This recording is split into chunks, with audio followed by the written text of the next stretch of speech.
El color del óxido reseco se aferraba a los mandos del acelerador, visible solo cuando los reflectores superiores lo acariciaban con el ángulo preciso. Daniel Mercer, inspector de seguridad aérea, llevaba 23 años realizando inspecciones de rutina, pero nunca había atestiguado algo semejante. La luz de su linterna delineaba las siluetas familiares de la cabina, revelando más gotitas de sangre ocultas entre las sombras, una constelación de manchas oscuras que se extendía desde la palanca de control hasta el asiento del capitán, desvaneciéndose bajo la consola, rumbo al suelo. Antes de adentrarnos en esta historia, suscríbete para no perderte los misterios de la aviación que las grandes empresas aéreas prefieren mantener ocultos. Esta investigación estuvo a punto de ser clasificada como secreta. Activa las notificaciones para que no te pierdas la siguiente revelación que ciertos personajes influyentes querrían silenciar. Al principio, creí que podría ser café, declararía más tarde el inspector Mercer ante la Junta de Seguridad Aérea. Su voz, registrada en la transcripción oficial, denotaba un ligero temblor. Pero al tacto, al ver cómo se desprendía, supe que no era eso. 23 años en este oficio, y he visto cosas raras, pero nada me preparó para lo que encontramos en el vuelo 672. El Boeing 737 en cuestión había permanecido estacionado durante la noche en una zona apartada del Aeropuerto Internacional Logan de Boston, tras un vuelo rutinario procedente de Chicago O'Hare. Nada en el vuelo había levantado sospechas. El capitán, el primer oficial y los 3 sobrecargos habían fichado al terminar su jornada sin incidentes. El avión no tenía programado otro vuelo hasta la tarde siguiente, razón por la cual Daniel Mercer lo había seleccionado para la inspección de seguridad aleatoria de esa mañana. Según los registros de mantenimiento, ningún miembro de la tripulación había entrado en la cabina después del aterrizaje. El sistema de seguridad lo confirmaba. Los registros de acceso a la puerta de la cabina mostraban que la última entrada fue cuando el capitán Roberto Robles y la primera oficial Sara Campos salieron a las 11:43 de la noche, exactamente 17 minutos después de aterrizar. Sin embargo, 12 horas después, el inspector Mercer contemplaba lo que las pruebas de laboratorio confirmarían pronto como sangre humana. Sangre que, según todos los registros oficiales, no debería haber estado allí. El descubrimiento inicial desencadenó una serie de protocolos que pocos en la industria de la aviación llegan a ver implementados. El avión fue inmediatamente acordonado. Se notificó al FBI, y tanto el capitán como la primera oficial fueron llamados de vuelta al aeropuerto para ser interrogados, interrumpiendo sus preparativos para sus siguientes turnos. Pensamos que estábamos lidiando con una agresión o algo peor, declaró la agente del FBI, Catalina Durán, asignada al caso. Cuando se encuentra sangre en una zona segura sin explicación alguna, tenemos que considerar la posibilidad de que se haya cometido un delito. Pero cuando llegaron los resultados del laboratorio, el misterio se hizo aún más profundo. La sangre no pertenecía al capitán Robles, a la primera oficial Campos, ni a ninguno de los sobrecargos. No coincidía con ningún pasajero que hubiera estado en el avión. No coincidía con nadie en la base de datos del FBI. Pero lo que más preocupaba a los investigadores no era de quién era la sangre, sino cuándo había aparecido. Las grabaciones de seguridad mostraban el avión con claridad. Nadie había entrado en la cabina entre la salida de la tripulación y la llegada del inspector Mercer. La estructura del avión había estado bajo vigilancia constante, con cámaras que cubrían todos los puntos de acceso. Sin embargo, de alguna manera, la sangre había aparecido dentro de una cabina cerrada y sellada en la que ningún ser humano había entrado durante más de 12 horas. Pero entonces la situación dio un giro aún más extraño. 3 días después del descubrimiento, mientras la investigación seguía en curso, el capitán Roberto Robles fue encontrado muerto en su casa. La causa, un aparente suicidio. Una nota manuscrita fue encontrada junto a su cuerpo, conteniendo solo 4 palabras: "Me siguió a casa". El momento era lo suficientemente sospechoso como para que los investigadores profundizaran en los antecedentes del capitán. Lo que encontraron fue un piloto con un historial de vuelo impecable de 28 años, sin antecedentes de problemas de salud mental, y una familia que insistía en que había estado de buen humor la noche anterior a su muerte. Su esposa informó que había estado actuando con normalidad hasta que recibió una llamada telefónica alrededor de las 9 de la noche. Después de esa llamada, se había vuelto callado y retraído, diciéndole que necesitaba pensar en algo antes de retirarse a su oficina en casa, donde fue encontrado a la mañana siguiente. La llamada había provenido de la primera oficial Sara Campos. Cuando fue interrogada, Campos negó inicialmente haber hecho la llamada. Cuando se le confrontó con los registros telefónicos que demostraban lo contrario, rompió a llorar. Lo llamé porque tenía que contárselo a alguien, dijo durante su tercera entrevista con agentes del FBI. Vi algo en ese vuelo que no puedo explicar, algo que no estaba en ninguno de nuestros informes, porque, ¿quién lo creería? Según Campos, aproximadamente 2 horas después del inicio del vuelo, de Chicago a Boston, mientras el capitán Robles estaba en un descanso para ir al baño, ella había presenciado algo que desafiaba toda explicación. El avión estaba en piloto automático, volando a 37,000 pies, relató. Estaba sola en la cabina cuando oí lo que sonaba como alguien respirando directamente detrás de mí. Cuando me di la vuelta, no había nadie allí, pero el asiento del capitán estaba diferente. Cuando se le presionó para que explicara lo que quería decir con diferente, Campos describió haber visto lo que parecía ser una figura humanoide oscura sentada en la silla del capitán. No era sólida, dijo. Era como mirar ondas de calor que se elevan del asfalto caliente.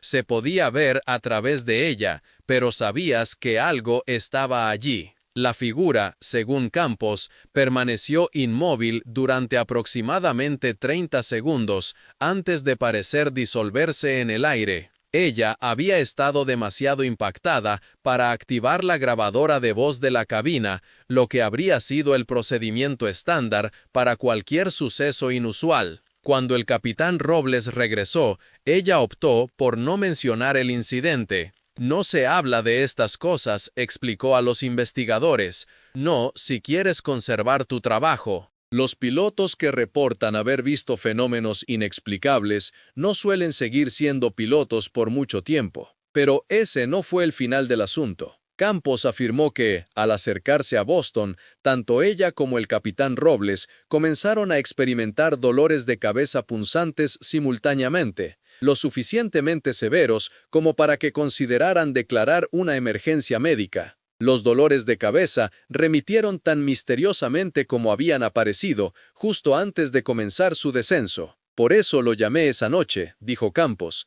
para preguntarle si había estado teniendo las mismas pesadillas que yo había estado teniendo desde el vuelo. Sueños de alguien, algo, observándonos desde la cabina oscura. Él dijo que sí, y que también había estado experimentando hemorragias nasales. Me dijo que había estado planeando ver a su médico al día siguiente. El capitán Robles nunca llegó a esa cita. La investigación podría haberse descartado como la desafortunada coincidencia de una mancha de sangre inexplicable con el suicidio casual de un piloto que sufría de problemas de salud mental no diagnosticados. Eso es precisamente lo que la aerolínea estaba presionando para que ocurriera, pero el inspector Mercer no estaba satisfecho con esa explicación, especialmente después de que decidió volver a examinar el avión una vez más, 2 semanas después de su descubrimiento inicial. Lo que encontró desafió todo lo que creía saber sobre seguridad aérea. La sangre había regresado, no solo en los mismos lugares, sino con exactamente el mismo patrón,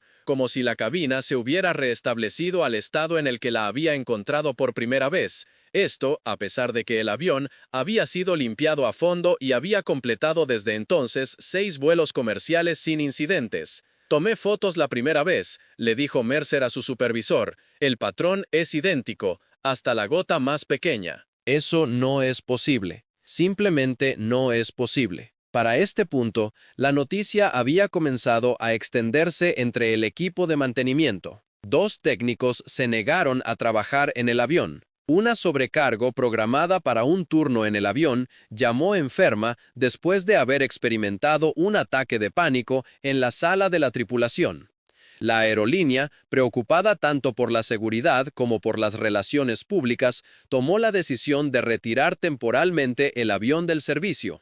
Fue entonces cuando descubrieron algo más que desafió toda explicación. Durante la inspección mecánica exhaustiva que siguió, los equipos de mantenimiento encontraron grietas microscópicas en el parabrisas de la cabina, grietas que formaban un patrón distinto cuando se veían bajo luz ultravioleta. Un ingeniero de aviación las describió como que se parecían a una cara retorcida de agonía. Las fotos del parabrisas fueron rápidamente confiscadas por la dirección de la aerolínea y nunca han sido publicadas al público, pero las descripciones de 3 trabajadores de mantenimiento diferentes son notablemente consistentes. Aún más extraño, la grabadora de datos de vuelo, la caja negra, que monitorea continuamente los sistemas de la aeronave, había capturado algo inusual durante ese vuelo de Chicago a Boston que nadie había notado hasta ahora. Precisamente en el momento en que la primera oficial Campos reportó haber experimentado la visión en la cabina,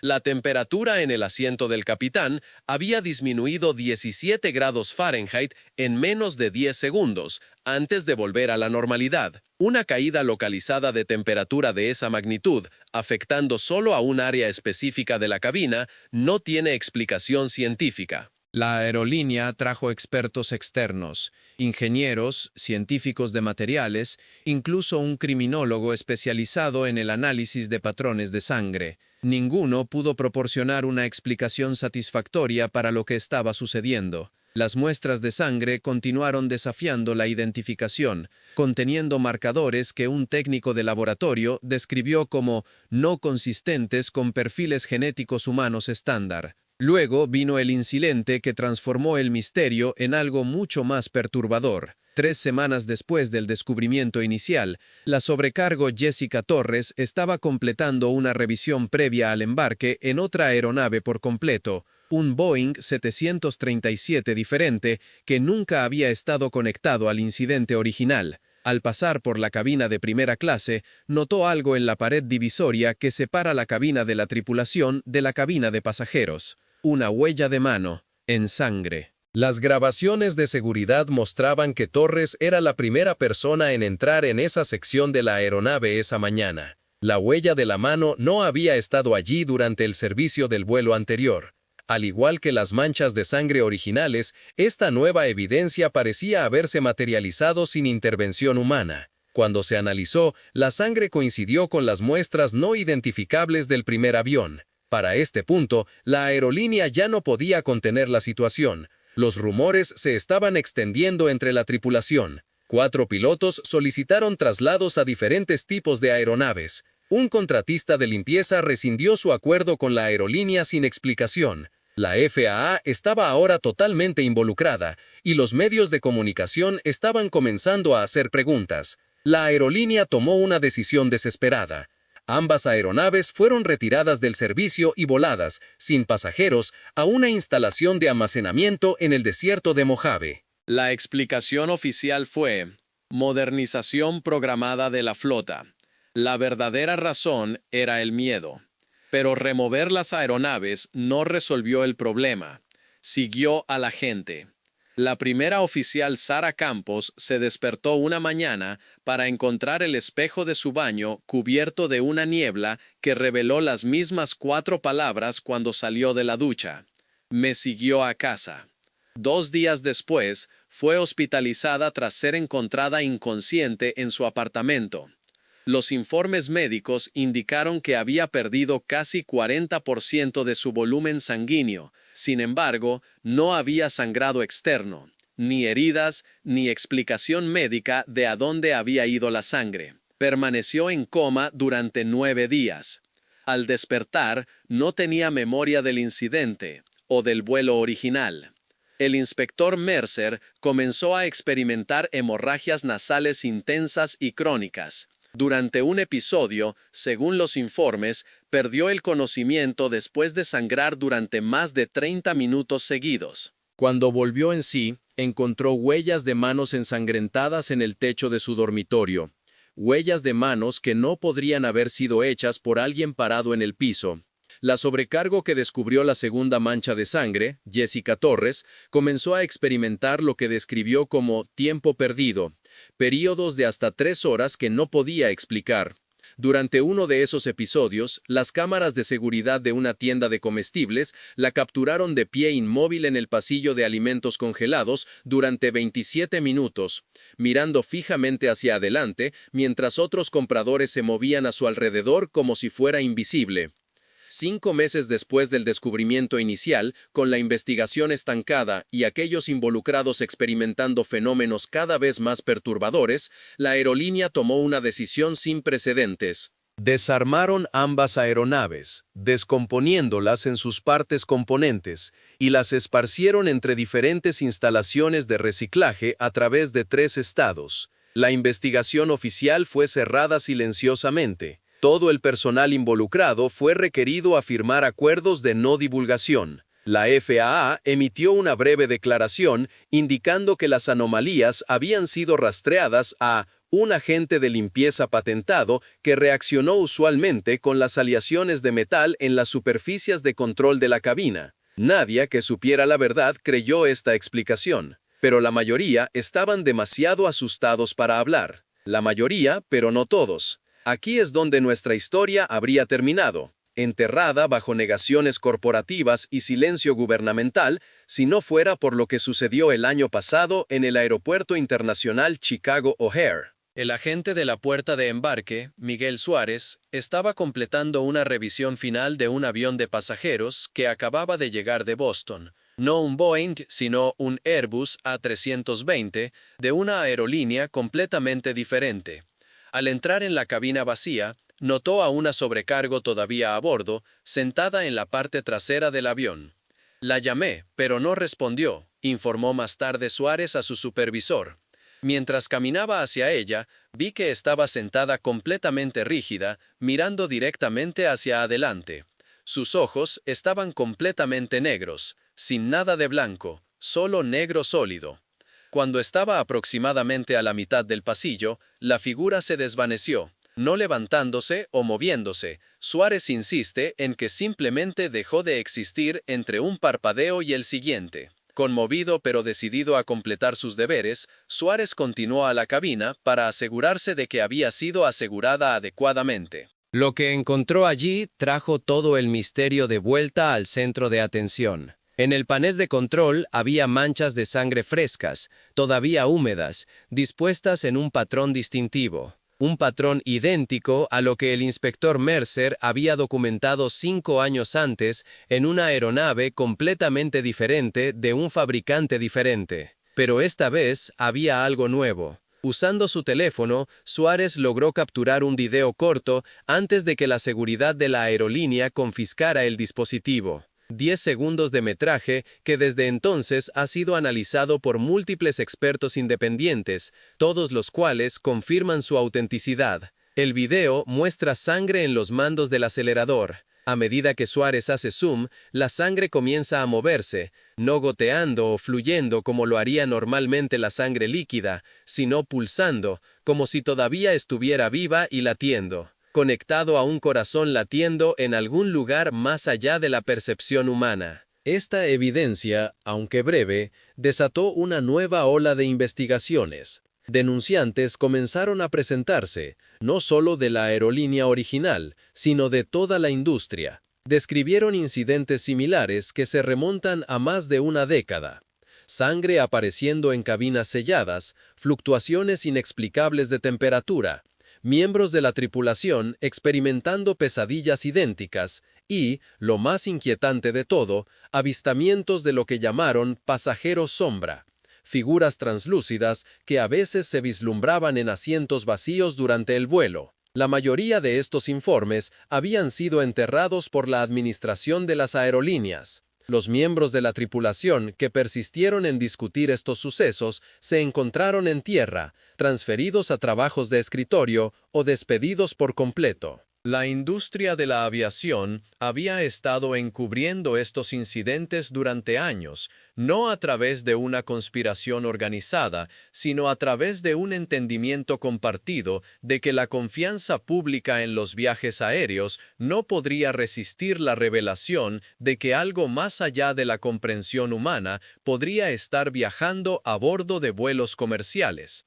Entre los testimonios más escalofriantes provino de una azafata jubilada llamada Lucía Reyes, que había trabajado para la misma aerolínea que el capitán Elmswood y el primer oficial Chen. 6 meses antes del fatídico vuelo 672, había estado trabajando en un vuelo nocturno desde Los Ángeles a Nueva York cuando notó a un pasajero en el asiento 34F que no estaba en su manifiesto. Me acerqué para verificar su boleto, relató en una declaración jurada. Pero a medida que me acercaba, me di cuenta de que no estaba del todo allí. Sus rasgos estaban borrosos, como mirar a alguien a través de un vidrio esmerilado. Cuando le pedí su pase de abordar, se giró para mirarme y vi que no tenía rostro, solo un vacío oscuro donde debería estar un rostro.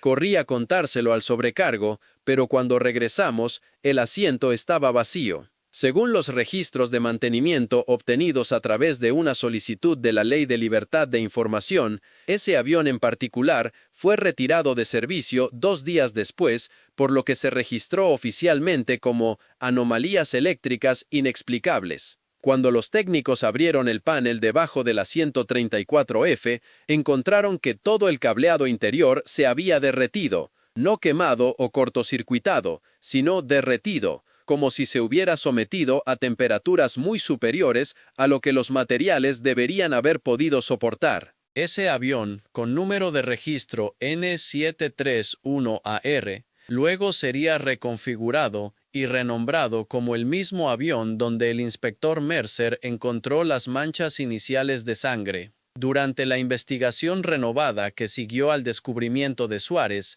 comenzó a surgir un patrón más inquietante. Los investigadores notaron que se habían informado incidentes similares en diferentes aerolíneas, diferentes tipos de aviones y diferentes rutas, pero con un factor común que se había pasado por alto hasta ahora. Cada vuelo afectado había pasado por un rango de altitud específico, entre 37.000 y 39.000 pies, mientras cruzaba cuerpos de agua. Algunos expertos en aviación comenzaron a referirse a este rango de altitud como el umbral, lo que sugiere que en ciertos puntos del cielo, la barrera entre nuestra realidad y algo más podría ser más delgada de lo que creemos. La doctora Amara Wilson, una física que se especializa en la teoría cuántica de campos en el MIT, ofreció un marco científico que, aunque especulativo, proporcionó la primera explicación cuasi racional del fenómeno. La física convencional asume que el espacio-tiempo es continuo y uniforme, explicó la doctora Wilson en un artículo que fue retirado rápidamente de la publicación después de su lanzamiento inicial. Pero hay evidencia creciente de que en ciertas coordenadas, lo que podríamos llamar puntos delgados, la membrana de nuestra realidad se vuelve permeable a las influencias de los espacios dimensionales adyacentes. La reputación profesional de la doctora Wilson sufrió significativamente después de la publicación del artículo. Su financiación para la investigación fue cortada, sus horas de enseñanza fueron reducidas. 6 meses después, renunció a su puesto y desapareció de la vida pública. Sus colegas informaron que en sus últimas semanas en la universidad se había vuelto paranoica, afirmando que alguien o algo la había estado siguiendo. Su apartamento fue encontrado vacío, salvo por un espejo de baño en el que 4 palabras habían sido escritas, con lo que el análisis forense confirmó que era su propia sangre. Me siguió a casa. El incidente más recientemente documentado ocurrió hace apenas 2 meses, en un vuelo transatlántico desde Londres Heathrow a JFK. Durante el vuelo, el avión experimentó lo que el piloto describió como turbulencia atmosférica momentánea mientras pasaba por 38.000 pies sobre el Atlántico Medio. Durante aproximadamente 4 segundos, todos los sistemas eléctricos fallaron. Las luces de la cabina se apagaron, los motores guardaron silencio. Incluso los sistemas de emergencia, alimentados por batería, dejaron de funcionar. Cuando se restableció la energía, 3 pasajeros sentados en la fila 27 informaron haber visto lo mismo: una figura oscura de pie en el pasillo, Su forma parecía ondularse como humo atrapado en una brisa. Los asistentes de vuelo no vieron nada y rápidamente descartaron los informes como